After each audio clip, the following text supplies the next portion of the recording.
Que a doce e maravilhosa paz do Senhor Jesus esteja no seu coração. Seja muito bem-vindo a mais uma aula da nossa EBD Online. Eu sou o professor Egivanildo Tavares e falo aqui da Assembleia de Deus em Santa Rita, na Paraíba, que é liderada pelo pastor Djalma Silva. Desta feita nós vamos estudar a lição de número 10, dando continuidade a esta série de estudos da nossa lição Relacionamentos em Família, superando desafios e problemas com exemplos da palavra de Deus. E hoje nós vamos estudar o patriarca Jó, quando os pais sepultam seus filhos. O que podemos aprender com a lição de Jó, com a vida de Jó, como foi o seu comportamento diante do luto, diante da dor, do sofrimento da sua esposa. O que o livro tem a nos ensinar sobre esse processo de luto? A situação de alguém ter que enfrentar o luto, principalmente quando é quebrado um princípio. Um princípio padrão normal seria que os filhos sempre sepultassem os pais e nunca os pais os filhos. Porém, a inevitabilidade da vida nos leva a circunstâncias adversas, indesejáveis e que deixam profundas marcas e dores. E essa é uma delas. Por conta do pecado, acontece de muitas vezes alguns pais terem de sepultar seus filhos, vivenciar esta dor indesejável que ninguém deseja. Infelizmente é algo muito traumático. Mas como enfrentar o luto? Nós vamos tomar por base a vida do patriarca Jó, já que é um homem que perde filhos e não um filho, tá certo? Então vamos explorar. Nós já passamos por 9 lições, veja só, esse trimestre muito rico sobre essa temática de família. Já estudamos quando a família age por conta própria, foi o primeiro estudo, a predileção dos pais por um dos filhos, ciúme, o mal que prejudica a família, ídolos na família, motim em família, pais zelosos e filhos rebeldes, o relacionamento entre nora e sogra e a importância da paternidade na vida dos filhos, uma família nada perfeita em cima do rei Davi. E todas essas lições estão gravadas neste canal da nossa igreja, estão aí à sua disposição. Você pega o link lição EBD Família, que está lá a playlist com esses vídeos todos, com todas as videoaulas. E hoje, quando os pais sepultam seus filhos. Então vamos explorar esta temática e o que vamos aprender nesta lição. A lição está dividida em 3 capítulos com 3 objetivos. O primeiro, descrever a família de Jó. Segundo, refletir a respeito de como lidar com a morte na família, tendo por base o paradigma, o modelo, a própria experiência de Jó, associando a mensagem do Novo Testamento, que é a mensagem de esperança em Cristo, o Cristo ressurreto, que venceu a morte e nos deu a promessa de ressuscitarmos com Ele. E terceiro, conscientizar de como os cristãos devem enfrentar a perda na família. Então, o povo da esperança, como lidar com isso? O texto áureo nos diz assim: em tudo somos atribulados. O apóstolo Paulo, escrevendo para a igreja de Corinto, falando dos desafios do apóstolo, dos pregadores da palavra de Deus, nesse capítulo 4, e mostrando que ele foi escolhido por Deus para prestar serviço, e mostra que a vida cristã, ela não é feita de triunfos, e aliás, será sempre de triunfo. Agora, uma vida de triunfo não significa uma vida sem sofrimento.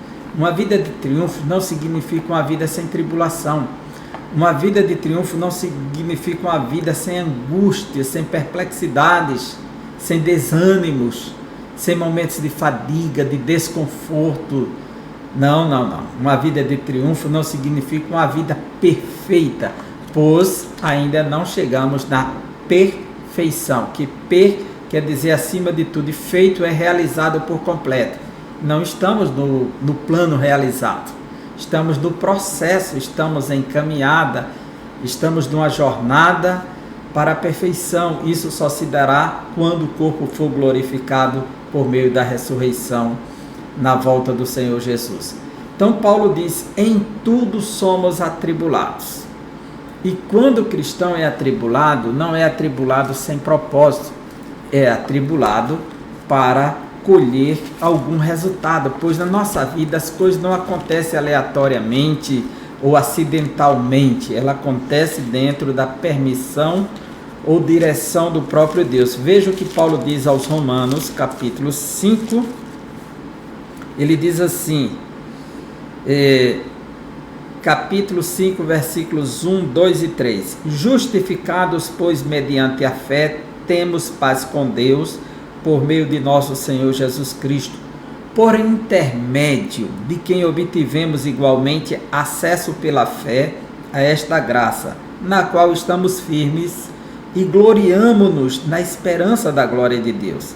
E não somente isto, não nos gloriamos somente na esperança da glória de Deus, não somente isto, mas também nos gloriamos nas próprias tribulações, sabendo que a tribulação produz perseverança.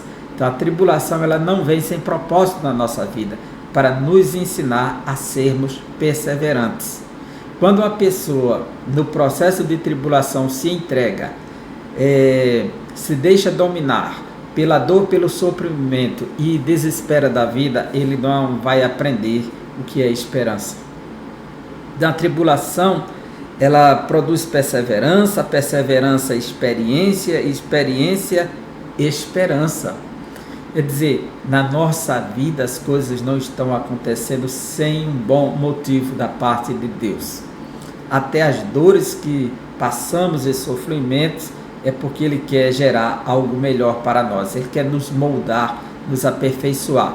Em Romanos 8, versículo 28, isso dito para os cristãos, para aqueles que verdadeiramente amam a Deus, que o Espírito de Deus derramou amor em nossos corações para amarmos a Deus. Aí, o 8:28 de Romanos, ele diz: sabemos que todas as coisas cooperam para o bem daqueles que amam a Deus. Todas as coisas. Então, Deus age em todas as coisas. Se você ler esse capítulo aqui, 8, ele vai falar do sofrimento, dos gemidos da natureza, do corpo, do ser humano e o gemido do Espírito Santo que geme por nós.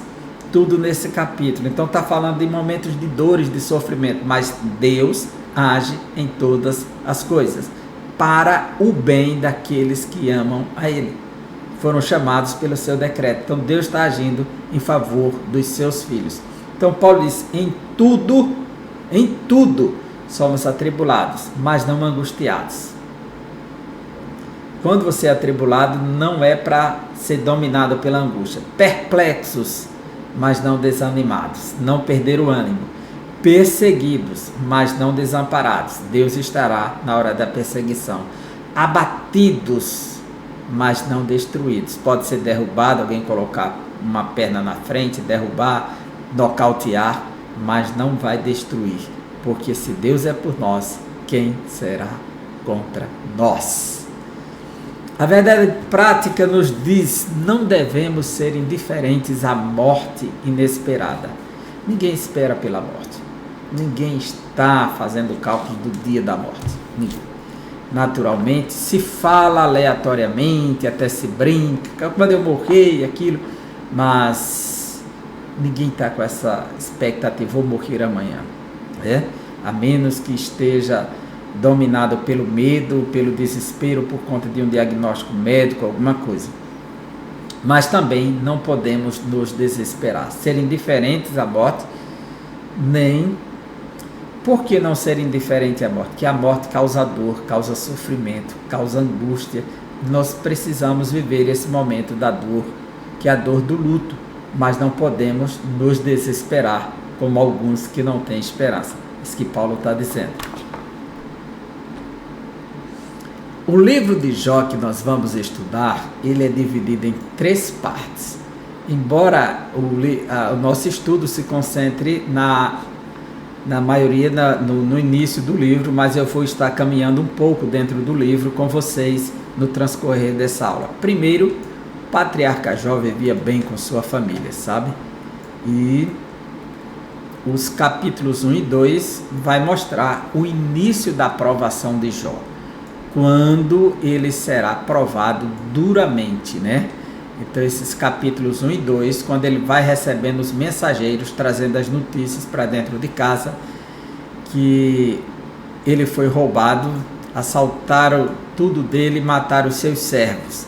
Depois que foram roubados seus bens, depois que um raio atingiu a sua criação e matou o resto. Então ele tinha várias partes na sua fazenda de riquezas para cada lado. Então de cada lado ia chegando um mensageiro trazendo uma péssima notícia para Jó. E por último, a pior de todas, no capítulo 1, a morte de seus filhos e filhas, que a casa vai ser atingida por um redemoinho que vem, o vento bate violentamente, derruba a casa, cai por cima e morre todos de uma só vez, filhos e filhas. Depois, capítulo 4 a 37, o ciclo de debates entre Jó e seus 3 amigos, Elifaz, Bildade e Zofar. E por último é introduzido um jovem chamado Eliú, né? Então, um ciclo de debate, Elifaz fala, Jó fala, aí quando termina, Bildade fala, Jó fala, aí vem Zofar fala, Jó fala, aí começa um novo ciclo, Elifaz, Jó, Bildade e Zofar, e entre eles e Jó vão 3 ciclos de debates, e por último com o jovem Eliú. E parte 3, que é 38 a 42, a intervenção divina, quando Deus entra em ação e começa a questionar Jó, reprova seus amigos, Jó cai no pó e na cinza, confessa seus erros e Deus o restaura. Então, essa é a melhor maneira de ler o livro, em 3 partes, fica muito fácil assim. Capítulos 1 e 2, um detalhe que não podemos esquecer do livro. Capítulos 1 e 2, ele está escrito em prosa, em forma narrativa. Capítulos 3 até o 41 é poesia, literatura sapiencial. Então vai ter muitas metáforas, muitas figuras de linguagens e vai ter muitos paralelismos no próprio discurso, o que é muito natural. E no 42 ele retorna para a prosa mais uma vez. Então você tem 2 gêneros literários no livro de Jó. Muito bom de ler o livro nessa perspectiva. Então, intervenção divina e restauração. A nossa introdução nos diz: o patriarca Jó era um homem próspero, e a Bíblia mostra a sua prosperidade, e a prosperidade de Jó é do período patriarcal. A Bíblia não contabiliza riquezas de ouro e prata para Jó, não fala disso, embora que já houvesse assim, a gente vai ver no capítulo 28 que havia o comércio do ouro e da prata, das pérolas, mas a riqueza de Jó é contabilizada em servos e animais, e entre os animais o jumento, no tempo que a jumenta tinha valor, tá certo? Então o patriarca Jó era um homem próspero, tinha uma família feliz e desfrutava de razoável segurança, mas tudo vinha de Deus. Sua esposa era mulher dedicada à sua casa e tudo parecia dentro da normalidade, até que a tragédia familiar se abateu sobre a sua casa. A vida, ela não é assim, uma linha reta, sabe? Não é de forma alguma. A gente vai, mas tem altos e baixos. Há momentos de muita alegria na família, muito prazer. Há momentos de insatisfação e há momentos de profunda tristeza. Quando o luto nos cerca, eu já tive de enfrentar o luto com meu pai, tios, tias, avós, Então, e a gente vê o quanto isso é doloroso. E cheguei bem próximo de enfrentar isso dentro do lar com uma filha. Mas Deus foi misericordioso, gracioso. Mas só o fato de sentir o cheiro da morte, o sentimento da dor é muito profundo, né? Mas Deus é Deus de graça e misericórdia. Então, nessa lição, estudaremos a respeito da morte dos filhos de Jó e como a família do patriarca passou por essa tragédia. Veremos que a experiência de os pais sepultarem os filhos talvez seja a experiência mais dolorosa da vida humana e, ao mesmo tempo, como podem os encontrar na Bíblia, a palavra de Deus, consolo diante desse quadro.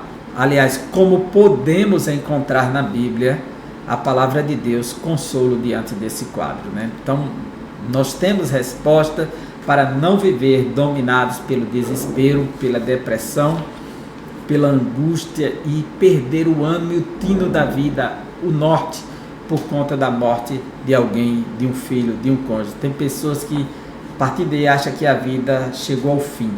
Não tem mais saída para ele, não tem mais sentido por conta da morte de alguém. Mas não é assim. Precisamos ter esperança em Deus.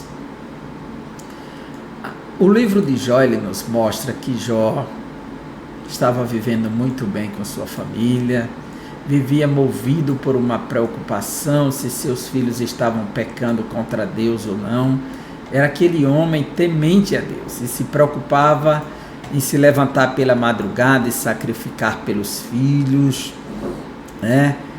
Ele tinha 7 filhos homens e 3 filhas mulheres, e eles viviam em banquetes. Seus filhos achavam que a vida era eterna, só queriam viver naquela vida de shopping, viagem.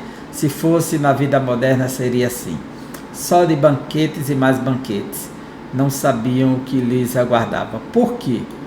Em um mundo desconhecido dos homens, onde não podemos afirmar com precisão, ao encontro de Deus com os filhos de Deus, que seriam os anjos, e Satanás foi no meio. E Deus faz a seguinte pergunta: viste meu servo Jó? Quando Deus dá testemunho de alguém como seu servo e apresenta as credenciais, o currículo dessa pessoa a Satanás, que de fato não é simulação, é realidade. Foi o que aconteceu aqui. E a resposta que vai se dar por aqui é interessante, porque o diabo não diz assim: deixa eu tirar tudo que ele tem e vai ver se ele não blasfema de ti. Ele diz assim: tira tudo que ele tem e vê se ele não blasfema de ti na tua face. Aí Deus disse: então vai. Deus delegou, ordenou a Satanás que fizesse. Então o diabo fez debaixo da autoridade e do poder de Deus. Ele não tinha esse poder de fazer se Deus não lhe desse, porque senão ele teria dito: deixa eu tirar tudo que ele tem, ver se ele não blasfema de ti. Ele não disse: tira tudo que ele tem, ver se ele não blasfema de ti. Veja o que o texto diz, como é claro, né? Versículo 11 do capítulo 1, diz o diabo: estende, porém, a mão e toca-lhe em tudo quanto tem, e verás se não blasfema contra ti na tua face. Tira. Quer dizer, ele não disse: me deixa tirar. Disse o Senhor a Satanás: eis que tudo quanto ele tem está em teu poder. Somente contra ele não estendas a mão. E Satanás saiu da presença do Senhor. No capítulo 2, Deus perguntou: Senhor, viste meu servo? Versículo 3, 2 e 3. Versículo 4. Então Satanás respondeu ao Senhor: pele por pele, e tudo quanto o homem tem dará pela sua vida. Estende, ele está dizendo a Deus, porém a mão, e toca-lhe nos ossos e na carne, e verás se não blasfema contra ti na tua face. Ou seja, me deixa tocar, eu tenho poder para isso. Não, estende, toca. Então, como Deus é quem detém o poder, Deus dá esse poder a ele. Disse o Senhor a Satanás: eis que ele está em teu poder, mas poupa-lhe a vida. Agora eu te entrego. E o texto sagrado vai dizer: então saiu Satanás da presença do Senhor e feriu a Jó de tumores malignos, desde a planta do pé até o alto da cabeça. O fato de Satanás tocar em Jó e trazer tumores malignos da planta do pé ao topo da cabeça não significa que toda enfermidade, todos os males é Satanás que coloca. Isso aqui é porque Deus autorizou com um propósito: mostrar para o diabo que Jó não blasfemaria dele, que Deus conhecia Jó por dentro e conhecia o amanhã de Jó, como conhece o nosso, conhece a estrutura. Não significa que toda pessoa que estiver enferma foi Satanás que colocou isso. O resto é consequência do pecado. Isso aqui é uma exceção. E aí eu vou mostrar algo muito mais interessante do que essa afirmação inicial no transcorrer da aula. Quero chamar sua atenção para isso. Então fica conosco. A família de Jó. Olha, Jó tem uma grande família. Ele é um homem próspero. Quem era Jó? O patriarca Jó nasceu no norte da Arábia, na terra de Uz, como é identificado geograficamente. Há 3 locais possíveis para essa terra de Uz. Não há muita precisão em relação ao local, mas sempre ligada ao norte da Arábia. Jó não é judeu, porque ele não é descendente de Abraão. Os judeus são todos descendentes de Abraão que praticam a circuncisão. Então Jó, ele provavelmente seja um árabe, mas os árabes não vieram de Ismael. Ismael gerou a tribo ismaelita. O termo árabe é um termo genérico para pessoas que habitam no deserto e seguem de um lado para o outro. Não necessariamente que seja todos os descendentes de Ismael formem os povos árabes, né? Os povos árabes, eles são descendentes dos filhos de Noé. Está escrito, né? Muito antes de Ismael surgir no cenário. Agora, Ismael vai dar origem a uma tribo árabe, tá certo? É isso aí. E como Maomé, que fundou o islamismo, era descendente de Ismael, dessa tribo, então se concebe que os muçulmanos são os descendentes de Ismael, mas não necessariamente todos. As pesquisas dizem que ele viveu numa época anterior à de Moisés, antes mesmo de Abraão, entre os séculos 25 e 28, ou seja, 2800 a.C. Naquele tempo a longevidade humana era maior que a atual, o que explica a sobrevivida de 140 anos do patriarca.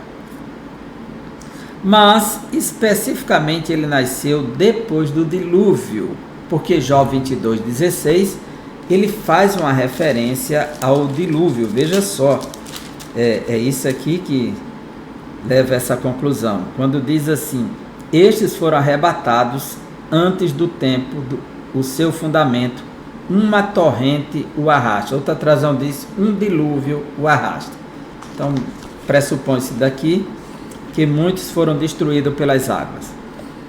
E tornou-se um homem rico e próspero, conforme o Jó 1:3, quando o texto diz: e possuía 7.000 ovelhas, 3.000 camelos, 500 juntas de bois, 500 jumentas, e era também muito numeroso o pessoal ao seu serviço, de maneira que este homem era o maior de todos do Oriente.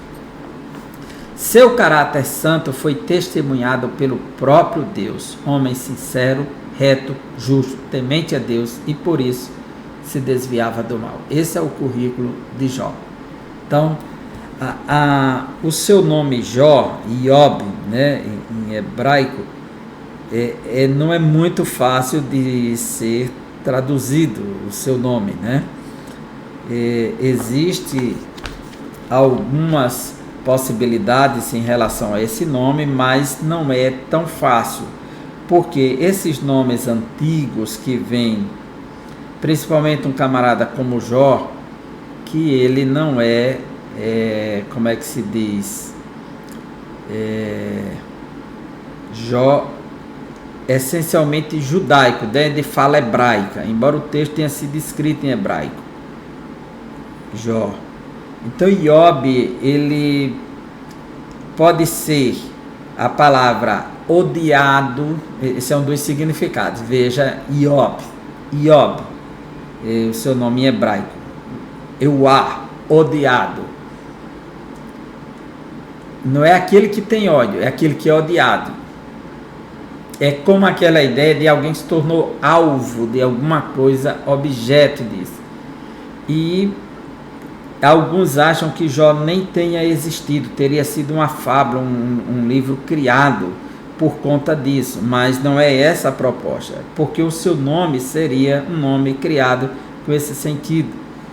Ele vai dizer que Deus está irado com ele, está derramando a sua ira, o seu ódio sobre ele, nos seus discursos, e seus amigos irão repreender fortemente, Então, e aí o nome seria Jó, mas não vem ao caso,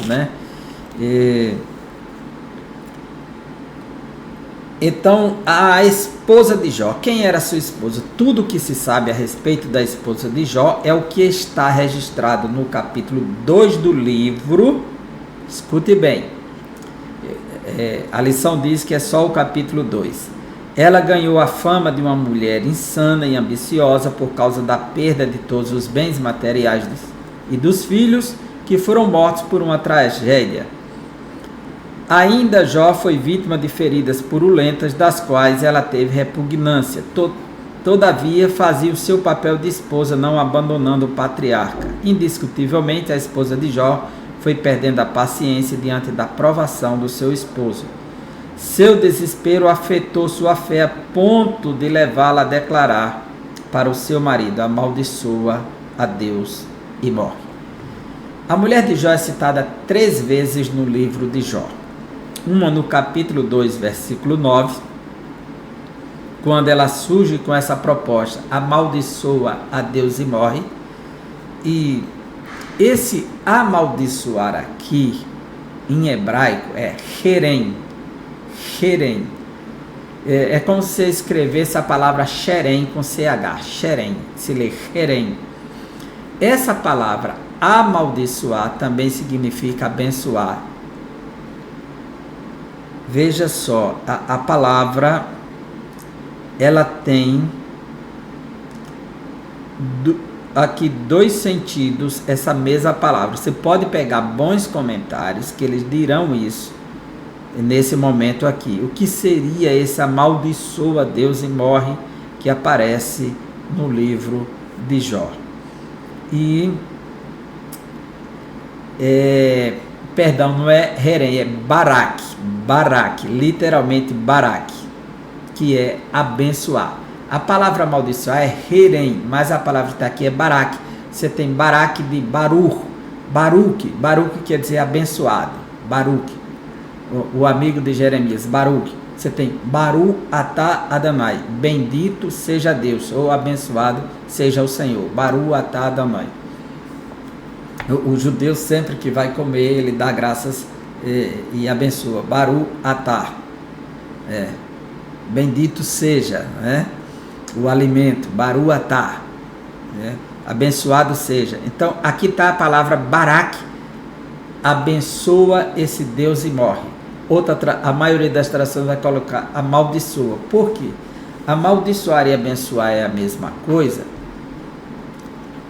Era o mesmo que indicar uma oferta de holocausto no altar. Essa palavra aparece no livro de Levítico como uma oferta sobre o altar que era para ser consumida totalmente. Então, entregar essa oferta é abençoar ela, é entregá-la para Deus totalmente para ser consumida. Então, abençoa a Deus e morre, ou seja, consagra tudo a esse Deus e dá um fim. Não foi ele que deu, não foi ele que tirou, então a palavra só amaldiçoa dá sempre um sentido muito negativo, Mas olhemos o fator psicológico. Nem todo mundo tem a mesma estrutura, a mesma base emocional para responder diante das intempéries da vida. Nós temos aqui uma mulher que tem 10 filhos, 7 homens e 3 mulheres. Nós temos uma mulher que tem servos e servas. Temos uma mulher que tem um esposo com saúde.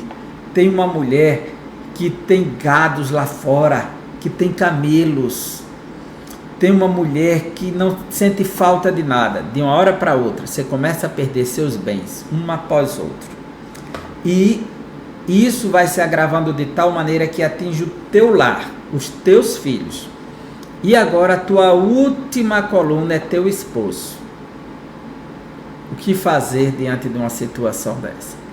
Então, a dor foi tão profunda dessa mulher que ela perdeu assim, no domínio da dor, disse: não vale a pena viver dessa maneira, Jó.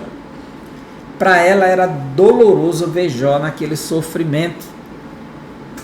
Então ela chega e diz: amaldiçoa esse Deus e morre. Ou seja, abençoa esse Deus e morre. É a expressão de sentimento, a estrutura dessa mulher. Ficar jogando pedras nessa mulher como uma mulher fraca, como uma mulher sem, não seria justo, no meu ponto de vista, né? Que é muito particular. Porque nós temos que considerar no mesmo texto, e a Bíblia é bela por conta disso, no que ela mostra Jó glorificando a Deus nas percas, vê a sua mulher reclamando nas percas. Porque nem todo mundo reage do mesmo jeito, com o mesmo sentimento, com a mesma estrutura, com a mesma postura. E essa mulher respondeu dentro da sua estrutura. Mas ela aparece aqui no capítulo 2, versículo 9, quando diz: então sua mulher lhe disse: ainda conservas a tua integridade, amaldiçoa a Deus e morre. Primeira vez. A segunda vez mostra que essa mulher amava Jó, porque apesar de todo o sofrimento dela, que estava insuportável lidar, Jó apodrecido, ela está ao lado dele. Capítulo 19, versículo 17. Veja só. O texto mostra que ela permanece ao lado dele. O meu hálito, capítulo 19, versículo 17. O meu hálito é intolerável à minha mulher. E pelo mau cheiro sou repugnante aos filhos de minha mãe, ou seja, meus irmãos. Até as crianças me desprezam e, querendo eu levantar-me, zombam de mim. Todos os meus amigos íntimos me abominam e até os que eu amava se tornaram contra mim. Veja a estrutura de Jó aqui, tá certo? Como ele diz, mas ele diz que a esposa ainda está com ele. Apesar de tudo, é intolerável para ela, mas ela está fazendo o esforço para cuidar dele nesse momento intenso de dor. E a outra vez que ela é citada é que Jó diz que se ele cometeu algum agravo, algum pecado para chegar a essa situação, e se ele chegou a ser infiel a Deus, olhando para outra mulher ou fixando os olhos numa jovem, ele quer que outro homem se deite com uma mulher dele. Veja que isso é muito sério que Jó diz aqui, capítulo 31. Diz assim, versículo 1, fiz aliança com meus olhos, como pois os fixaria eu numa donzela? Como é que eu ia colocar meus olhos? Eu fiz pacto. Aí ele diz, versículo 5, se andei com falsidade e se meu pé se apressou para o engano. Olha só, versículo 8 e 9, então semei eu e outro coma, e seja arrancado os renovos do meu campo. Se o meu coração se deixou seduzir por causa de mulher, se andei à espreita à porta do meu próximo, quer dizer, estava de olho na mulher dos outros, se meu coração foi seduzido para a prostituição, então moa minha mulher para outro, ou seja esposa de outro, e vá fazer a comida, pegar o moinho e moer o trigo para fazer o pão para outro homem, que ela vai trabalhar para outro, e outros se curvem sobre ela, ou seja, durmam com ela. É isso que ele está dizendo. Então, é a terceira vez que ele cita, se ele cometeu tal injustiça, ele quer pagar esse preço, que a sua mulher seja esposa de outro homem, vá fazer comida para outro e que que se deite com outro. Então mostra a integridade dele para com ela e dela para com ele como esposa. Então, essa mulher é muito virtuosa, né? Estou aqui redimindo a mulher de Jó diante da dor, vendo esse aspecto da mulher de Jó. Os filhos de Jó. Jó estava atento ao modo de viver de seus filhos. Eles tinham uma rotina social de banquetes e muita comida e bebida. A Bíblia mostra que o pai apresentava sacrifícios a Deus por seus filhos e orava por eles todos os dias. Ou seja, havia zelo e cuidado do patriarca para o bem-estar espiritual dos seus filhos. Assim como Jó estava velando sobre os seus filhos, Satanás também estava de olho sobre os seus filhos. Capítulo 1, versículos 9 e 10. Veja o que Satanás disse para Deus quando disse: você viu meu servo Jó? Então respondeu Satanás, capítulo 1, versículos 9 e 10. Respondeu Satanás ao Senhor: porventura Jó debalde teme a Deus? Acaso não o cercaste, concebe a ele, a sua casa e tudo quanto tem? A obra de suas mãos abençoaste e os seus bens se multiplicaram na terra. Ou seja, ele está de olho na casa de Jó, então ele está de olho nos filhos de Jó. Posso pressupor. Tá certo? Então, não somente Jó. Por isso precisamos ter muito cuidado com a nossa casa, com os nossos filhos, porque Satanás está de olho naquilo que é nosso, inclusive os nossos filhos. Lidando com a morte dentro da família. É preciso aprender a lidar com a morte, principalmente dentro da família. Veja essa ilustração, onde os filhos de Jó estão todos debaixo da destruição e o mensageiro trazendo a notícia aí para ele. Jó e sua esposa foram surpreendidos pela morte dos filhos. Veja como isso é forte, né? O inesperado acontecendo aqui na família. Os versículos 18 e 19 do capítulo 1 relata o momento em que a notícia da morte de seus filhos chega à casa de Jó. Quando tudo parecia normal, a morte os surpreendeu. Todos os seus filhos morreram. Deus não nos criou para morrer, mas a morte é uma maldição advinda do pecado.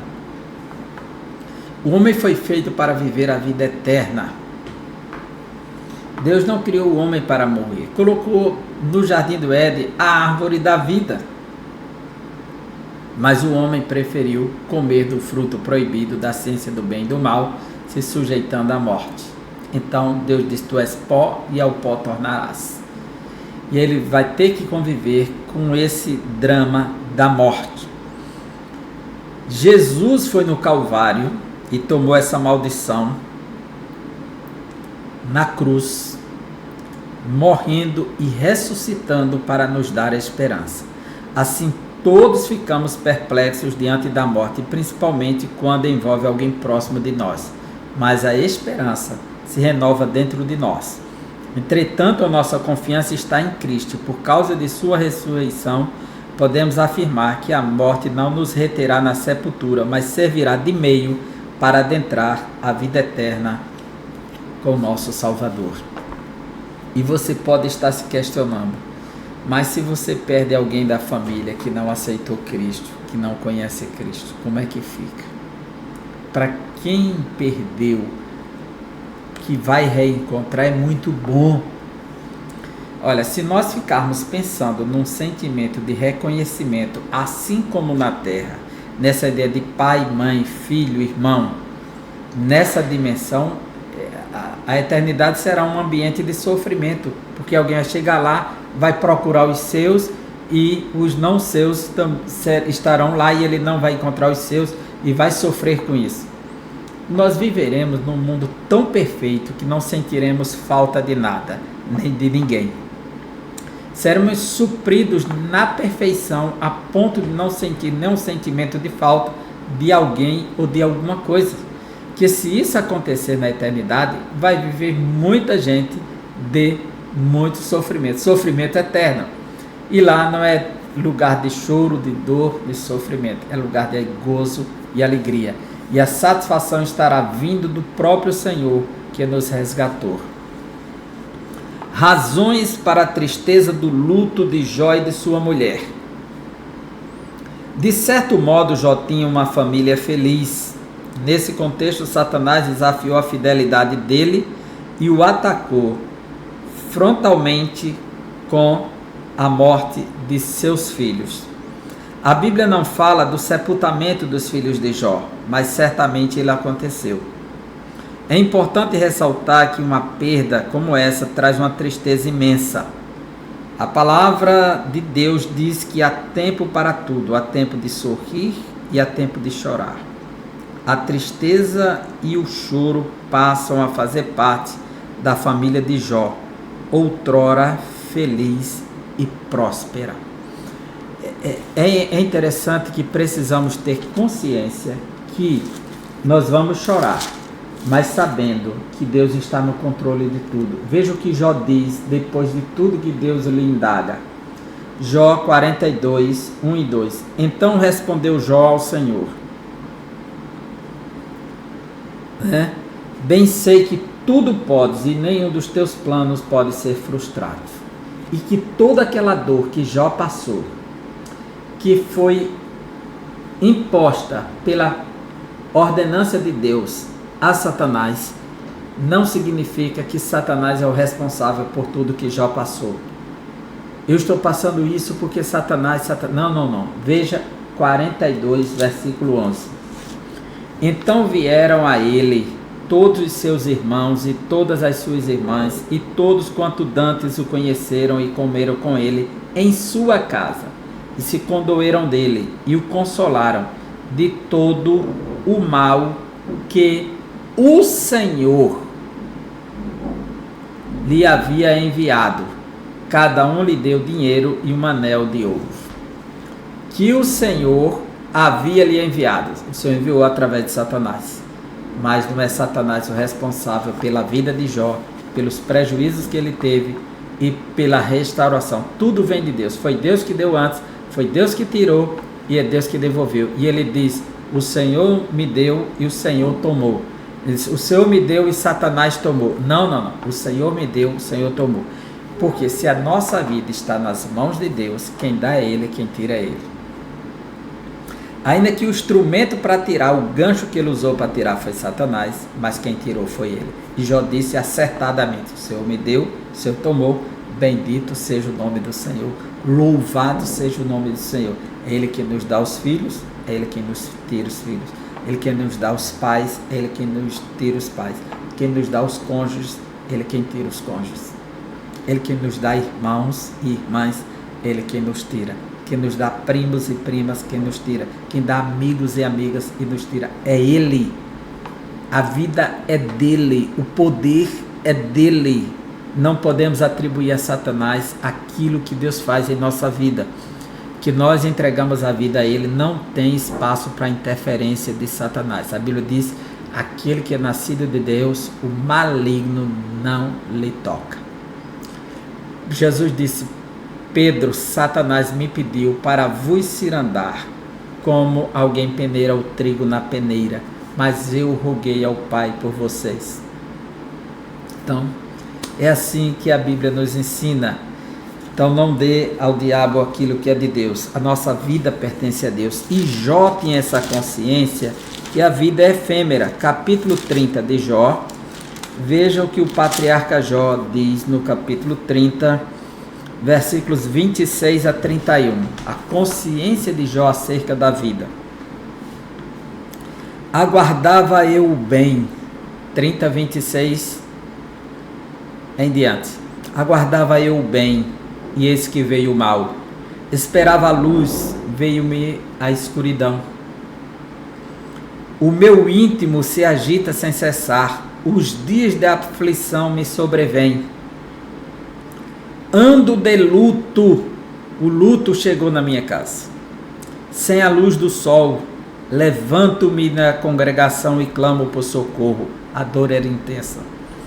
Sou irmão dos chacais e companheiro de avestruzes. Estou como alguém que está habitando no deserto da vida. Enegrecida se me cai a pele e os meus ossos queimam em febre.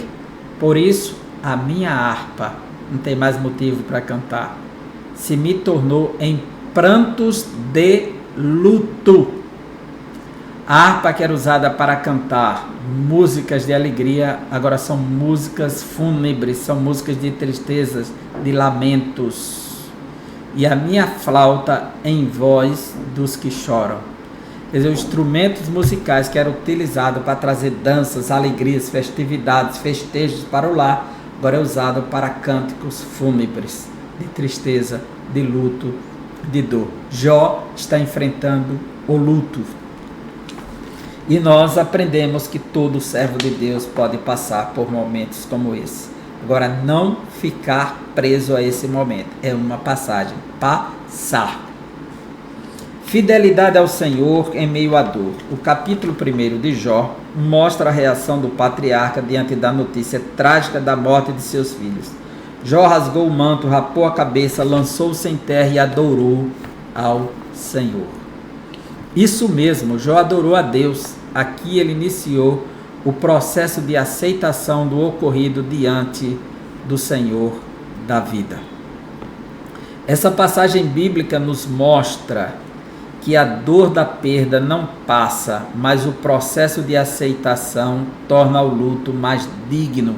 Ou seja, você saber que vai passar pelo luto e, se está no luto, saber que faz parte do processo.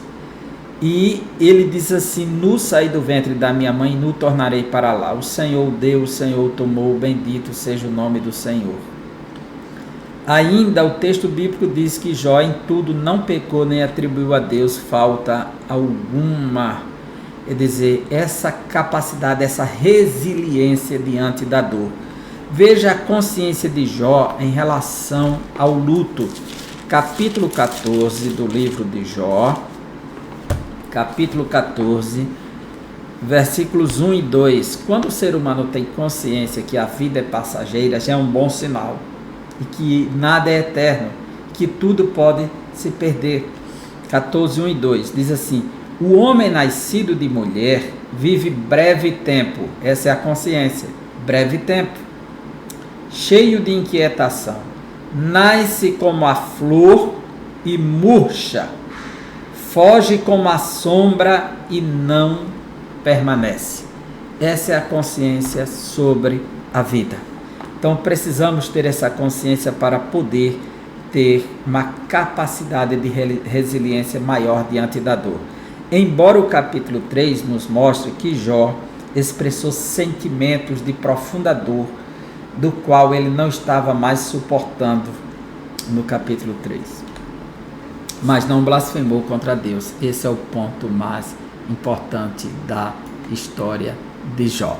Os cristãos e o luto. Não culpe a Deus. Não é muito difícil nos momentos de perdas inesperadas, o ser humano se desesperar e passar a blasfemar contra Deus. Não é isso que aprendemos com Jó. Nós vamos ver Jó discutindo com os amigos, reclamando e dizendo que Deus está disparando contra ele as suas flechas, está indignado com ele, mas não blasfemando contra Deus. A blasfêmia que Satanás queria não conseguiu arrancar de Jó. Jó, diante da dor, disse que era melhor ele nem ter nascido para viver um momento de dor daquele.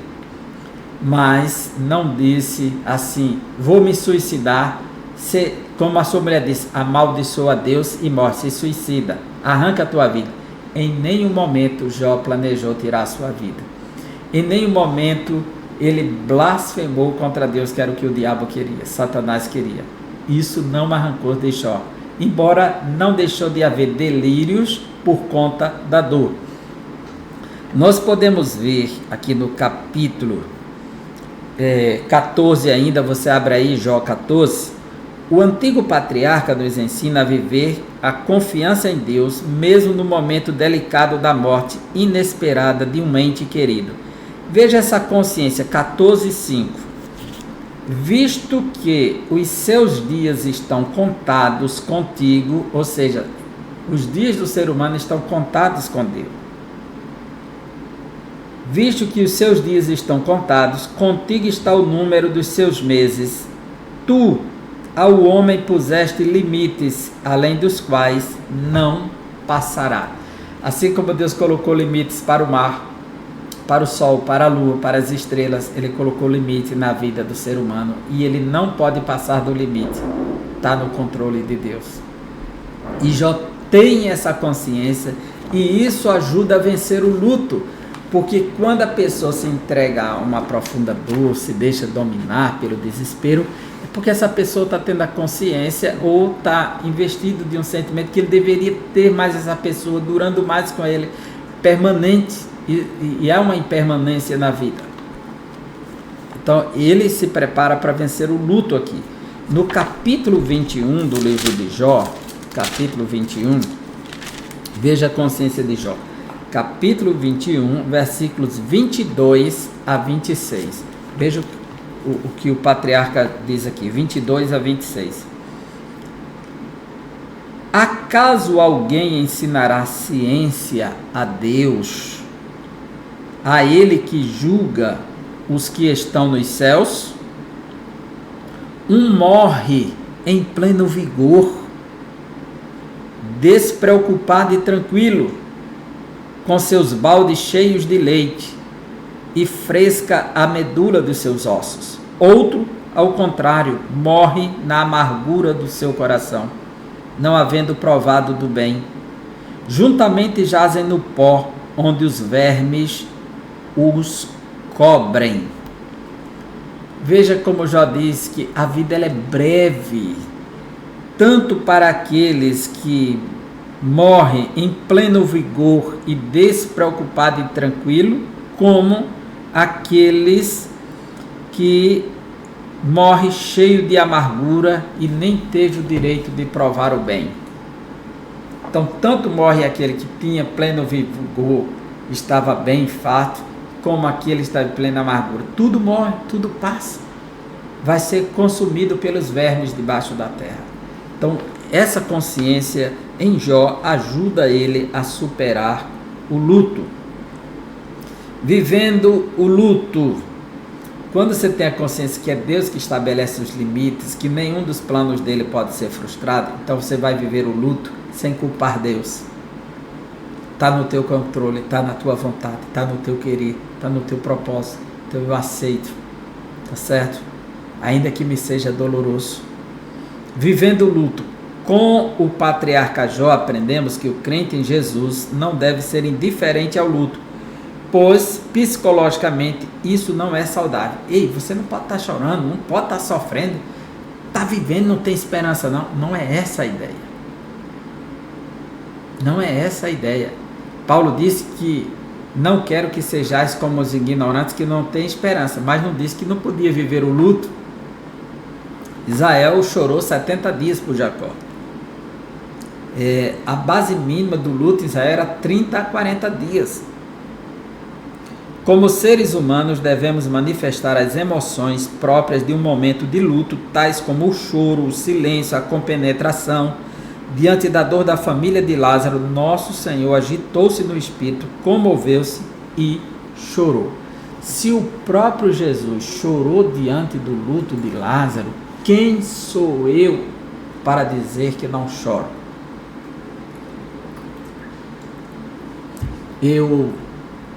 A menos que a situação seja diferente. eu acompanhei meu pai durante o trajeto de luta contra o câncer e eu estava sempre revezando com meus irmãos e irmã, num processo de revezamento entre irmãos, e diante do sofrimento do meu pai, enquanto eu acompanhava no hospital, houve muitos momentos que eu chorava com a dor do meu pai, vendo ele sofrer e não poder fazer nada, não poder arrancar aquela dor dele. Isso me fez sofrer. Mas no dia que meu pai partiu, eu não consegui chorar. Não. Houve um sentimento de gozo, não porque eu estava livre de estar acompanhando o meu pai, não é isso, mas porque ele estava livre da dor, do sofrimento. Então eu não consegui chorar no sepultamento de meu pai. Não. Fui até estranhado por isso por alguns, mas não tenho vergonha de dizer, de testemunhar, que eu senti a alegria de saber que meu pai estava livre da dor e foi para a glória, encontrar-se com Cristo Jesus. Mas cada pessoa reage diante de uma situação e diante do histórico de vivência, de relação do dia a dia. Eu estava vivendo dores e chorando sempre ao lado do meu pai no momento mais crítico. Então, quando soube que ele parou de sofrer de vez, então não encontrei mais motivos para chorar. Mas, de vez em quando, com saudades, a gente chora. Vem a saudade, bate, corrói o coração, a alma, e chora, desabafa aí. Lembra-se que está na glória, está tudo bem, vamos em frente, é hora de avançar. Vivendo o luto. A gente vê que Jó viveu um momento muito intenso de dor. O capítulo 3, versículo 11, ele diz assim: veja a situação que Jó ficou quando a dor se tornou mais intensa. Por que não morri eu na madre? Por que não expirei ao sair da madre? Ou seja, eu não queria estar aqui vivendo hoje. Eu queria ter morrido lá dentro do ventre da minha mãe, ser um aborto. Ou assim que saísse, expirar, morrer. Mas não queria viver esse dia de dor. De tão profunda era a dor do luto todo mundo tem que passar. E na hora da dor se diz o que não pensa, externado pelo sentimento humano. Falta razão quando o sentimento domina. Mas no capítulo 29, a dor de Jó é expressa ao se lembrar de seus filhos. Saudade. A gente vai ver Jó 29:2. Jó 29:2 diz assim: ah, quem me dera ser como fui nos meses passados, como nos dias em que Deus me guardava. Versículo 5: quando o Todo-Poderoso ainda estava comigo e os meus filhos em redor de mim. Jó está falando aqui de saudade, porque a morte deixa uma lacuna profunda e uma saudade imensa. E ele está vivendo o luto, também experienciando a saudade. Então mantenha a esperança. Vimos que é saudável manifestar emoções próprias do período de luto, mas também é verdade que o crente não deve se desesperar como quem não tem esperança, conforme 1 Tessalonicenses 4:13. Não quero que vivam como os demais que não têm esperança, diz o apóstolo Paulo. É preciso levar em conta que o período de luto dura em média 6 meses. Se após esse período a pessoa não consegue voltar às atividades normais, é preciso buscar ajuda especializada, pois isso não é saudável. Aqui é um cuidado, uma prevenção com a vida do enlutado, que às vezes o luto pode levar a uma situação pós-luto de depressão, perca de capacidade de viver. Esse cuidado é coerente com a fé cristã que proclama a esperança de vida, porque nosso Senhor ressuscitou no terceiro dia, vencendo a morte. Portanto, a palavra de Deus traz consolo e conforto para a alma enlutada. Um dia brevemente estaremos para sempre com a pessoa querida que partiu em Cristo. Então estaremos com ela novamente. A vida, ela é efêmera. Por isso precisamos lidar com isso com muita cautela. O livro de Jó nos diz no capítulo 4, versículo 21, na palavra de Elifaz. E se lhes corta o fio da vida, morrem e não atinge a sabedoria. Quando se corta a corda da tenda, ela cai. Então corta o fio da vida, eles morrem. Então quando corta o cordão da tenda, outra tradução vai dizer.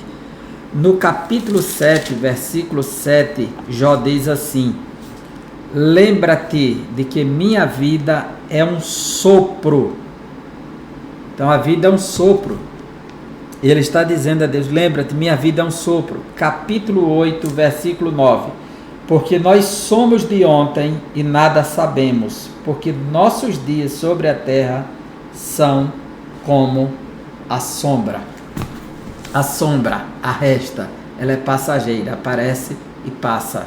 A luz foca e ela aparece e depois ela desaparece. Somos como a sombra, disse Bildade. Então, que mantenhamos a nossa esperança no Senhor ressurreto, aquele que venceu a morte, aquele que triunfou o terceiro dia para nos dar esperança, para enfrentar o luto. Sem dúvida, a morte é uma experiência muito dolorosa para o ser humano. A de um filho, então, tem uma sobrecarga psicológica imensa. A dimensão da dor, da perda de um pai e de uma mãe é incalculável. Nós temos a história de Noemi, que perdeu o esposo Elimeleque e os filhos Malom e Quilion. Ela voltou de Moabe com a alma amargurada, disse: não me chame mais de Noemi, me chame só de amargura, me chame de Mara. Mas o capítulo 4 diz que Deus restaurou a alma de Noemi, trouxe alento novamente, quando fez com que Ruth se casasse e lhe desse um filho chamado Obed. Deus restaura, Deus arranca da dor, Deus renova a vida e a esperança. E aí, bendita seja Noemi. Todo mundo viu que Noemi foi restaurada. Por isso é importante que levemos em conta esta declaração do salmista: ainda que a minha carne e o meu coração desfaleçam, eu venha morrer, Deus é a fortaleza do meu coração e a minha herança para sempre. No processo do luto não devemos culpar a Deus, mas manter firme a nossa esperança nele. O Senhor Jesus venceu a morte e ressuscitou ao terceiro dia. Essa é uma verdade consoladora e ao mesmo tempo esperançosa. Portanto, nesse momento é tempo de confiar em Deus. E aqui nós finalizamos mais uma aula, a 10ª lição. Só nos faltam 3 para finalizar esse trimestre riquíssimo sobre o tema da família. Na próxima aula nós estaremos estudando a lição de número 12, que traz o seguinte tema. Olha só, vamos lá. 10. Aliás, a lição de número 11, hoje foi a 10, né? Os prejuízos da mentira na família. Eita, o assunto é sério. Então eu te aguardo na próxima aula, se Deus assim nos permitir, nos dê a graça de estarmos juntos, nos dê vida. E que possamos ter essa fé, essa esperança e esse conforto que vem de Deus. Pois Ele é a nossa fortaleza, o nosso refúgio. Que Deus abençoe. Até a próxima aula, se Deus assim nos permitir.